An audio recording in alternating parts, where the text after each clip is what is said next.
Hi అండి, hello everyone. నేను మీ సుధారెడ్డి. ఈరోజు నేను మీకు మళ్ళీ ఒక మంచి వీడియో చూపించబోతున్నానండి. ఈ వీడియోలో నేను మీకు క్రిస్పీగా బోటి ఎలా ఫ్రై చేసుకోవాలో చూపించబోతున్నాను. సో నాన్ వెజ్ ప్రియులకు ఈ బోటి చాలా ఇష్టపడతారండి. మనం వీడియోలోకి వెళ్ళిపోదామా? ముందుగా మనం స్టవ్ ఆన్ చేసుకోవాలండి.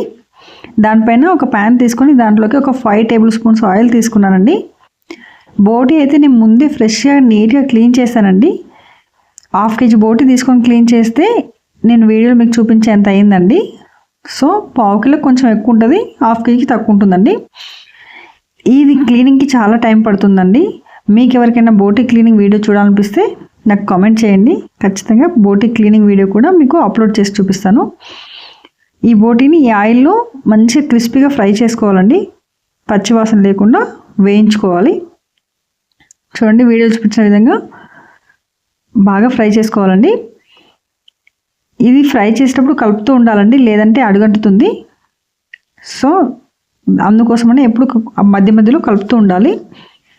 దీంట్లోకి నేను కొంచెం సాల్ట్ యాడ్ చేస్తున్నానండి. దీనివల్ల ఆ బోటిలో ఉన్న వాటర్ అంతా బయటకు వచ్చేస్తుంది.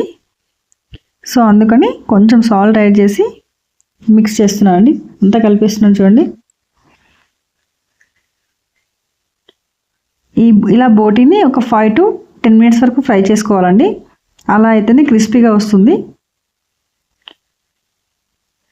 నాన్ వెజ్ తినేవాళ్ళు బోటిని చాలా ఇష్టపడతారండి. క్రిస్పీగా చేస్తే దాంట్లో ఉండే స్మెల్ ఇట్లా అంతా వెళ్ళిపోతుంది కాబట్టి క్రంచీగా చిప్స్ లాగా ఉంటుందండి. ఒకలా చెప్పాలంటే ఇంకా మంచిగా చిప్స్ లాగా కరకరా తినేయచ్చు, అంత బాగుంటుంది. నేను వీడియోలో చూపించిన విధంగా ఫాలో అయ్యి మీరు ఒక్కసారి ట్రై చేశారంటే మీకే తెలుస్తుంది టేస్ట్ ఎంత బాగుంటుందో. ఒక్కసారి ట్రై చేసి ఎలా ఉందో నాకు కామెంట్ చేయండి. చూడండి, అంత బ్రౌనిష్ కలర్లోకి వచ్చేస్తుంది.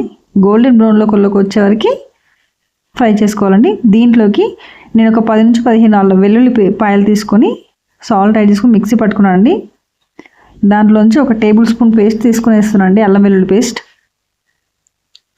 అది కూడా బాగా ఫ్రై అవ్వాలండి.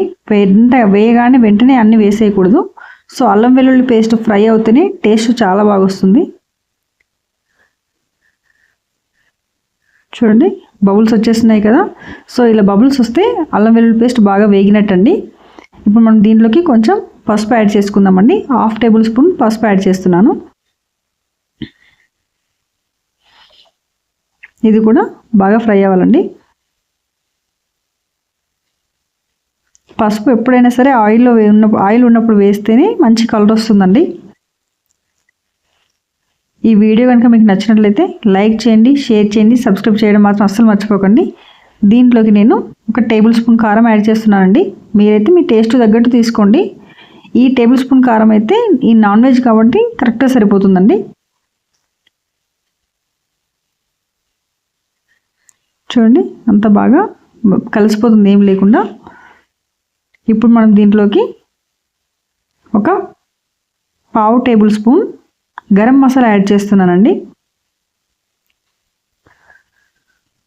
చూడండి, ఇది కూడా బాగా కలిపేసుకోవాలండి. మంచి కలర్లోకి వచ్చేసింది కదా బోటి, చూస్తుంటేనే తినాలనిపిస్తుంది కదా. సో నేను దీంట్లోకి ఒక 1/2 టేబుల్ స్పూన్ సాల్ట్ యాడ్ చేశానండి టేస్ట్ కోసం. మనం ఆల్రెడీ ఫస్ట్ వేసేసుకున్నాం కదా. సో మీరు తక్కువ తినే వాళ్ళైతే కొంచెం తక్కువ వేసుకోండి, ఎక్కువ తినే వాళ్ళైతే కొంచెం ఎక్కువ వేసుకోండి. ఇప్పుడు వీడియోలో చూపించిన విధంగా అయితే చాలా అంటే చాలా పర్ఫెక్ట్ టేస్ట్ వస్తుందండి. చూడండి, చూస్తుంటే తినాలనిపించేస్తుంది కదా. ఒక్కసారి ట్రై చేసి ఎలా ఉందో నాకు కామెంట్ చేయండి. Thank you for watching. Please subscribe చేయడం మాత్రం అస్సలు మర్చిపోవద్దు. టేస్ట్ మాత్రం అద్దిరిపోయిందండి అసలు. Thank you for watching.